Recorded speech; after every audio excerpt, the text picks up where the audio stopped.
নমস্কার, আপনারা দেখছেন আপডেট বাংলা ইউটিউব চ্যানেল। খবরের প্রথমেই দেখে নেব আজকের সংবাদ শিরোনাম। ২৬ বিধানসভায় মোদী সরকারের রাজ্য দখল, মমতাকে হারাতে এবার বিজেপির প্রধান মুখ এই মহিলা। শুভেন্দুকে আদালতে টেনে নিয়ে যাওয়ার হুঁশিয়ারি শওকতের, হঠাৎ কি হলো তোলপাড় বাংলা। ৮ই মার্চের আগে ঢুকবে মহিলাদের অ্যাকাউন্টে ২৫০০ টাকা, কারা পাবে দেখে নিন। ঔরঙ্গজেবের কবর গুঁড়িয়ে দেওয়া হোক, বিজেপি নেত্রীর মন্তব্যে বিতর্ক। আরজিকর কাণ্ডে প্রত্যক্ষদর্শী চিকিৎসককে জিজ্ঞাসাবাদ সিবিআই এর। মমতার ভবানীপুরে দলীয় নেতাদের সঙ্গে বৈঠকে শুভেন্দু, ভোট প্রস্তুতিতে কি নির্দেশ বিরোধী দলনেতার? এবার আসছি বিস্তারিত খবরে।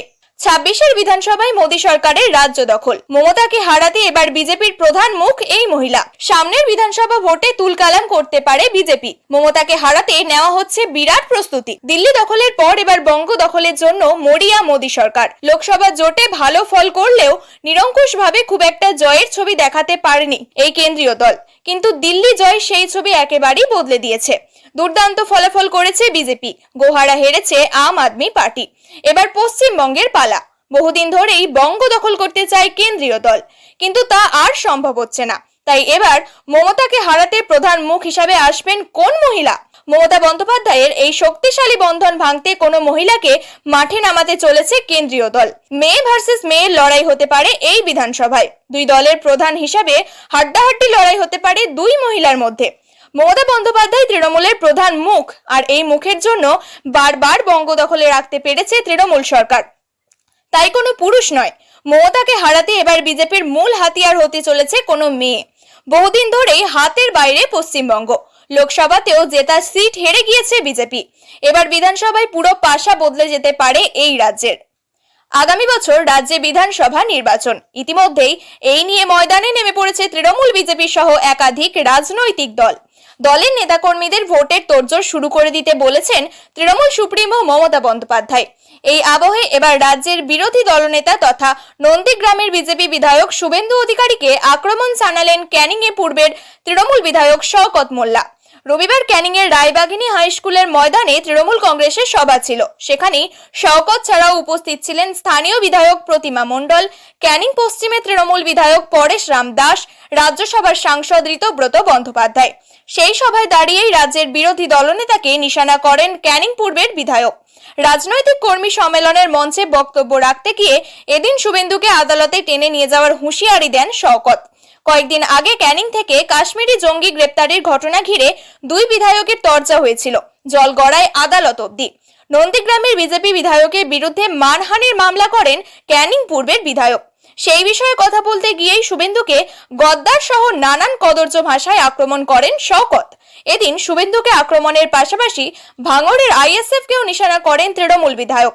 তিনি দাবি করেন ধর্মের ভিত্তিতে ভোট করার চেষ্টা করছে বিজেপি এবং আইএসএফ। তিনি একযোগে দুই দলকে আক্রমণ শানান। এদিনের সভায় শুভেন্দু বিজেপি আইএসএফ কে শওকতে নিশানা করা ছাড়াও ক্যানিং পশ্চিমে তৃণমূল বিধায়ক পরেশ রাম দাস পুরস্কার ঘোষণা করেন। যে বিধানসভা থেকে সর্বাধিক লিড আসবে তাদের ১ লক্ষ টাকা পুরস্কৃত করা হবে বলে জানান তিনি। এর পাশাপাশি দ্বিতীয় এবং তৃতীয় স্থানের জন্য পুরস্কার ঘোষণা করেন শাসক দলের বিধায়ক। ইতিমধ্যে এই নিয়ে শুরু হয়েছে জোর চর্চা। নারীদের ক্ষমতায়ন এবং আর্থিক নির্ভরতার দিকে এবার এগিয়ে আসলো রাজ্য সরকার।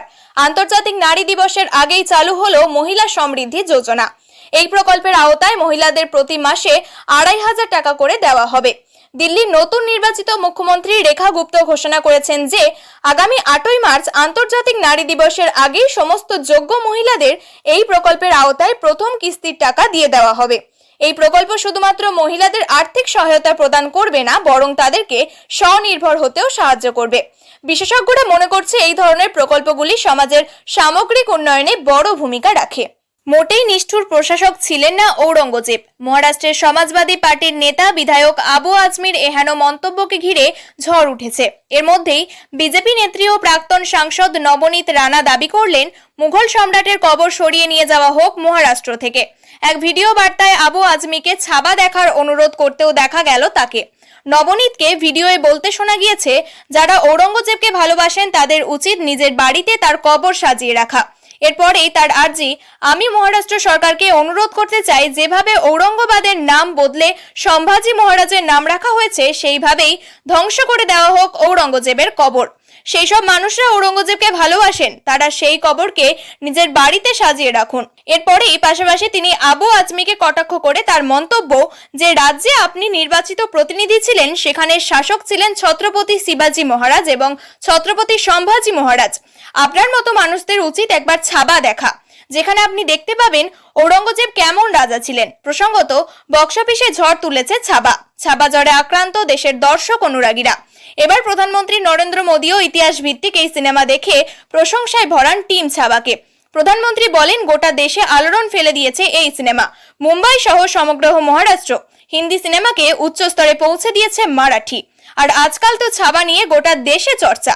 শিবাজি সাওয়ান্তের মারাঠি উপন্যাসে সম্ভাজি মহারাজের বীরত্বের কাহিনী তুলে ধরা হয়েছিল। আরজিকর কাণ্ডে এবার চিকিৎসককে জিজ্ঞাসাবাদ সিবিআই এর। চিকিৎসক সুমিত রায় তপাদারকে জিজ্ঞাসাবাদ। সেমিনার রুমে প্রথম অবহেলার মৃতদেহ দেখেছিলেন ওই চিকিৎসক। 9 আগস্ট আরজিকর মেডিকেলে খুন হন চিকিৎসক। ঘটনার দিন আরজিকরের আউটপোস্টে কর্মরত ছিলেন যে পুলিশ কর্মীরা, তাদেরই 11 জনকে জিজ্ঞাসাবাদ করছে সিবিআই। দিন কয়েক আগে কর্তব্যরত 11 জন ডাক্তারকে গ্রেপ্তার করেছে সিবিআই। এবার আরজিকর কাণ্ডে চিকিৎসককে জিজ্ঞাসাবাদ কেন্দ্রীয় তদন্তকারী দলের। তরুণী চিকিৎসকের ধর্ষণ খুনের ঘটনায় ইতিমধ্যেই সঞ্জয় রায়কে দোষী সাব্যস্ত করে আমৃত্যু কারাবাসের নির্দেশ দিয়েছে শিয়ালদহ আদালত। তারপরেই ফাঁসি চেয়ে আদালতে দ্বারস্থ হয়েছে রাজ্য সরকার। ফাঁসি চেয়েছে সিবিআইও। তবে মৃতার মা বাবার দাবি, এখনই সঞ্জয়ের ফাঁসি নয়, বরং জিজ্ঞাসাবাদ করে খুঁজে বের করা হোক অন্যান্য দোষীদের। মুখ্যমন্ত্রী মমতা বন্দ্যোপাধ্যায়ের বিধানসভা কেন্দ্র ভবানীপুরে সক্রিয় বিজেপি নেতাকর্মীদের নিয়ে বৈঠক করলেন বিরোধী দলনেতা শুভেন্দু অধিকারী। মঙ্গলবার সন্ধ্যায় তার নিজাম প্যালেসের দপ্তরে ওই বৈঠক করেন তিনি। আগামী বছরের বিধানসভা নির্বাচনে ভবানীপুরের মুখ্যমন্ত্রী ফের প্রার্থী হচ্ছেন ধরে নিয়েই দলের নেতাকর্মীদের প্রস্তুতি শুরু করে দিতে বলেছেন বিরোধী দলনেতা। গত 27 ফেব্রুয়ারি নেতাজি ইন্ডোর স্টেডিয়ামে মমতা তার দলের সর্বস্তরের নেতাদের আগামী বিধানসভা ভোটের জন্য প্রস্তুতি শুরু করতে বলেছেন। সঙ্গে ভোটার তালিকায় বিজেপি ভুয়ো ভোটার সংযোজন করেছে বলে অভিযোগ তুলে গোটা দলকেই বুথে বুথে নামিয়েছেন। বিজেপি নেতৃত্বের আশঙ্কা, সেই কৌশলে বিরোধী ভোটারদের নাম ভোটার তালিকা থেকে বাদ দিতে চাইছে শাসক তৃণমূল। বৈঠকে সেই বিষয়ে শুভেন্দু বিস্তারিত আলোচনা করছেন বলেই বিজেপি সূত্রের খবর। ভোটার তালিকা থেকে যাতে কারোর নাম বাদ না যায় সেই বিষয়ে সজাগ দৃষ্টি রেখে চলার নির্দেশ দিয়েছেন তিনি। ইতিমধ্যেই দক্ষিণ কলকাতা বিজেপির সাধারণ সম্পাদক ইন্দ্রজিৎ খটিকের নেতৃত্বে তৃণমূলের ভুয়ো ভোটার সাফাই কর্মসূচিতে নজরদারি শুরু করেছে বিজেপি। 2021 সালের বিধানসভা নির্বাচনে শুভেন্দুর বিরুদ্ধে নন্দীগ্রামে প্রার্থী হয়েছিলেন মমতা। সেই তুল্যমূল্য লড়াইয়ে 1956 ভোটে মুখ্যমন্ত্রীকে হারিয়ে জয়ী হয়েছিলেন বিরোধী দলনেতা। 2026 সালের বিধানসভা ভোটে আবার তারা পরস্পরের মুখোমুখি না হলেও ভবানীপুরের বিজেপি প্রার্থীর হয়ে গুটি সাজাতে শুভেন্দু সক্রিয় থাকছেন বলেই মনে করছেন ভবানীপুর বিধানসভার বিধায়ক নেতাকর্মীরা। বিজেপি সূত্রের খবর, আগামী 1 বছরের মধ্যে যাতে প্রতিটি বুথে বিজেপি লড়াই করার মতো শক্তি যোগাতে পারে সেই বিষয়ে এখন থেকেই পদক্ষেপ করতে বলেছেন শুভেন্দু। বৈঠকে বিরোধী দলনেতা জানিয়েছেন, ভবানীপুর বিধানসভার 8টি ওয়ার্ডের মধ্যে লোকসভা নির্বাচনে 5টিতে এগিয়েছিল বিজেপি। গত কয়েক বছরের নির্বাচনের ফলাফল দেখা গিয়েছে। সামগ্রিকভাবে ভবানীপুর ভালো ফল করার জায়গায় রয়েছে বিজেপি। শুভেন্দু মনে করছেন, বুথ স্তরে শক্তি যোগাতে পারলে মুখ্যমন্ত্রীকে লড়াইয়ের মুখে ফেলা যেতে পারে। বৈঠক প্রসঙ্গে দক্ষিণ কলকাতা জেলার এক বিজেপি নেতা বলেন, মুখ্যমন্ত্রীর সঙ্গে লড়াই হবে বলে মানসিকভাবে আমরা অনেকেই পিছিয়ে থাকি, কিন্তু শুভেন্দু দা আমাদের শক্তি জুগিয়েছেন। তিনি বলেছেন, বুথে শক্তি যোগাতে পারলেই আমরা মুখ্যমন্ত্রীকে লড়াইয়ের মুখে ফেলতে পারবো।